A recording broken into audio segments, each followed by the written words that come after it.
Hey guys, Blue Delta Wolf here. This is Magic the Gathering 2014 and this is going to be the Chant of the Mul Daya Sweet 60. So I hope you enjoy this, guys. Really enjoying this deck. It's a mono green. It's one of the huge creatures with a lot of ramp style decks. So here we go. So Eye of Ugin gives you a hint of to what the later cards will be. It's a legendary land. I'm glad they brought these back.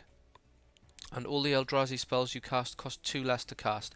Also, you can search your library for them as well, which is really handy when you've got a lot of land later on. Scoop Mob. Never ever underestimate this card. It can become incredibly powerful. It only costs 1, but I wouldn't be tempted to put it down before you have the 5 lands, because every turn, if you have more than 5 lands, it gets 4 plus 1 ones. I've had this over 30. Exploration. It's not a bad card. The reason I put it in there is because it only costs 1. But there aren't many opportunities in this deck to have more than 1 land in your hand, because you get so many chances to play land. You usually have not much land in your hand, and if it's down and you're waiting on a draw, you draw 1 land. I mean, you can't put 2 down then, can you? So that card's kind of wasted. But I put it there for early game in case you have like 4 lands in your hand and this one, and you can put 2 of them down straight away. This card's great. It does weigh the deck down a little bit, but I didn't need 4 of them. I just put 2. Oh, this is the only counter in the deck that I can think of. Excuse me, I got a cold. So yeah, it's pretty good. If you're waiting for your big mobs and you're under heavy fire, this can help a lot. Great card. Only needed 3, not 4. Same for Rampant Growth. 4's too many. And the same for this guy as well. It's a great card, but 4 is too many, so I just wanted 2 of those. This one, on the other hand, always great to draw that one. It's a blocker, and it gives you land. End of. Fierce Empath. When he comes onto the battlefield, search your library for a creature card with converted cost 6 or greater. So I really like that one. 2 of them. Opens up your deck a bit more. Elvish Piper, really overpowered in a deck like this. There was 2 of those guys, but I only wanted 1 of them. After a while he does become an 8/8 with trample, which is nice. And early on he's a 4/4, so not too bad. Spore Mound, really love this card. With all the land gain you're getting, you can get so many blockers on the field. Primeval Titan, one of the best cards in this deck. Without a doubt, the Titans will never get old. They'll always be strong, in my opinion. This is one of the better ones. Vigor, absolutely amazing card. Have a little read of that. Got to have that in your deck. All is Dust. I was going to put just 1, but having 2 gives you more chance of drawing it, and it really is powerful considering that you have a lot of colourless, really powerful like champions in this game. That one's amazing. It makes one of your creatures, which is normal, into an Eldrazi. Give them 10/10 and Trample and Annihilator. Really astounding. Artisan of Kozilek. This Annihilator just ruins fields so bad.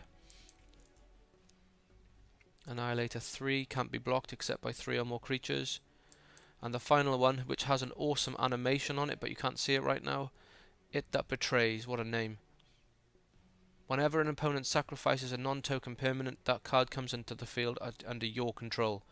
So every time they're throwing away lands with the Annihilator, they come under your control. Throwing away creatures or artifacts, you're getting them.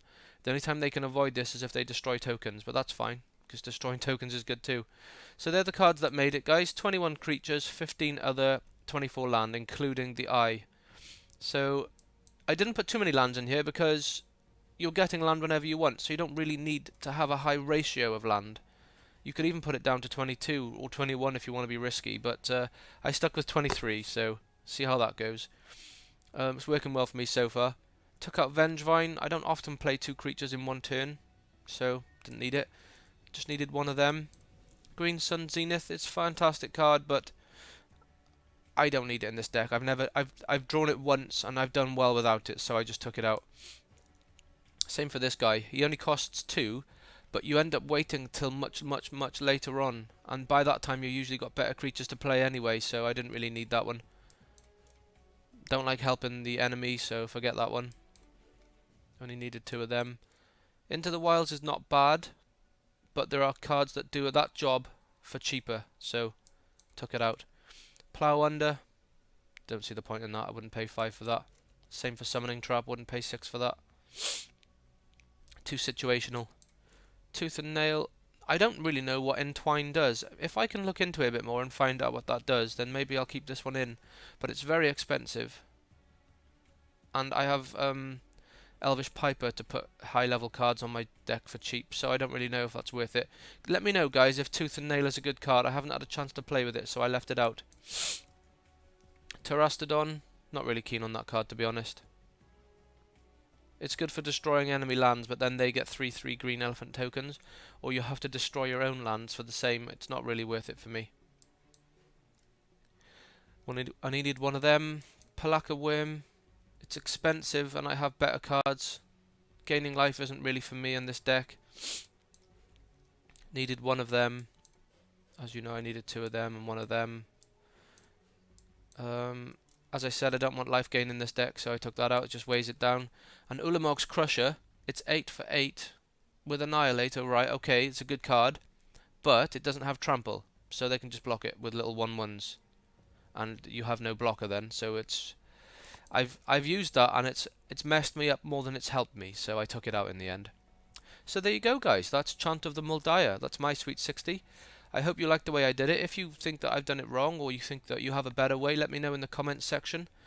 That's the beauty of this game, you know, you can make the deck any way you want to, but this is how I did it, and if you're struggling, I hope this helps. So there we go, guys. Thanks for watching. Feel free to rate, comment and subscribe, it really helps. Feel free to follow me on Facebook, Twitter and Google+, all the links are on my channel. I will see you on the next video, guys. Take it easy.